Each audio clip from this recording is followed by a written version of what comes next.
eso nunca lo he usado. Aún conserva el obsequio resguardado entre gavetas por más de 20 años. Ya en ese momento yo sentía mucho rechazo hacia esa persona. Por eso nunca, ni siquiera me la he puesto. La cadena dice se la regaló quien sería el sacerdote de la parroquia de su pueblo en Santiago Rodríguez. Él fue el primer sacerdote de la parroquia Nuestra Señora del Carmen de Villa Los Almácigos, y como no había casa cural, anteriormente a él, el sacerdote que estaba era de los misioneros, y siempre traía visitas de otros países, venían jóvenes a hacer misiones, y mi casa era como una casa de acogida para esos misioneros. Por la delicadeza del caso, prefiere no ser identificada, por lo que le llamaremos María. Cuando llegó este nuevo sacerdote, mis padres pusieron a la orden para cualquier cosa, en lo que se resolvía, en donde iba a estar ya permanentemente viviendo. Y a veces él se quedaba ya en la casa y otras veces en la casa de otra señora. Era un pueblo pequeño, dice apenas tenía 14 años.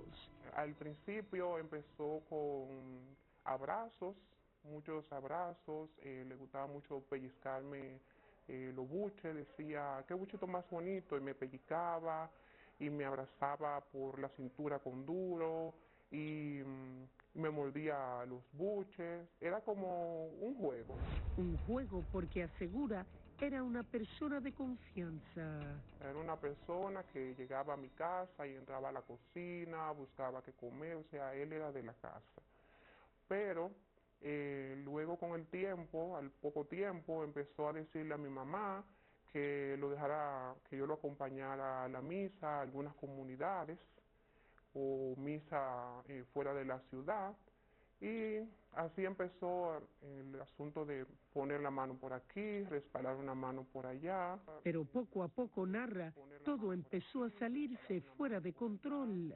En el fondo yo era una niña, yo sabía que estaba mal, pero yo misma he analizado ahora mismo que ha sido un asunto fue más que todo miedo en ese momento, porque antes uno le tenía mucho miedo a los padres, a decirle, me pasó tal cosa, o el padre me puso la mano, porque era una figura de respeto, y uno piensa, me van a dar una pela, o me van a llamar la atención. Se refiere al sacerdote Anselmo Alejandro Peña Sánchez, quien tendría aproximadamente 34 años en esa época. En la mayoría de los casos, si no todos, en su totalidad, cuando la persona víctima de abuso sexual caiga tanto tiempo, es que siente mucha vergüenza, y en este caso en particular, si mi propia madre no me creyó y no me validó, probablemente la sociedad tampoco, que es suficiente. Y Tania María es psicóloga intrafamiliar. Entonces siento miedo del rechazo, siento vergüenza y me siento culpable.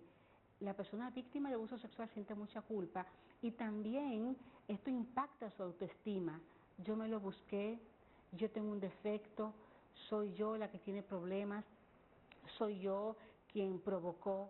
Entonces por eso es necesario la terapia psicológica, porque mientras la persona víctima de abuso sexual no habla y sigue cargando esa mochila llena de esos cadáveres de recuerdos, hasta que no va hablando y soltando, no se libera, por lo tanto no sana. Él me decía, no, eso no es nada malo, cuando él me ponía la mano en los cenitos, y yo le decía, no, eso no está bien. Él me decía, no, eso no es nada malo.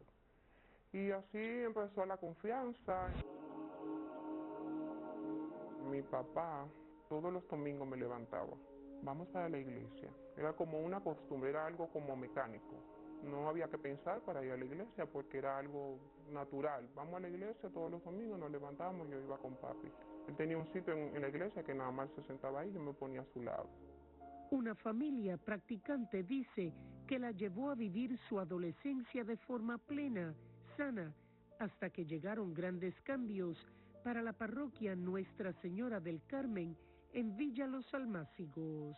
Mi mamá le tenía muchísimo cariño y le dijo a mi mamá que él quería que yo tenía como 15 años, que trabajara en la parroquia, que cuando yo llegara de la escuela en la tarde fuera unas horas para que yo aprendiera a trabajar. Mi mamá lo vio muy positivo, pero él movía las misas y ponía misas más tarde.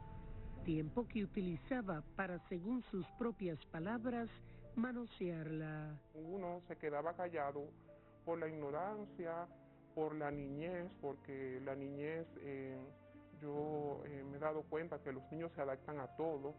Y digo niño porque aunque sea un adolescente, uno no deja en su mente, todavía es un niño. Yo no tenía maldad, mi mamá no nos dejaba salir a nosotros nada más íbamos a la iglesia, yo no había tenido novio, o sea, no tenía malicia en mi mente, no sabía de cosas, yo sí sabía que no estaba correcto, pero no me atrevía a decírselo a mi mamá ni a mi papá. Ahora, a los 42 años, ve el panorama desde otra perspectiva. Después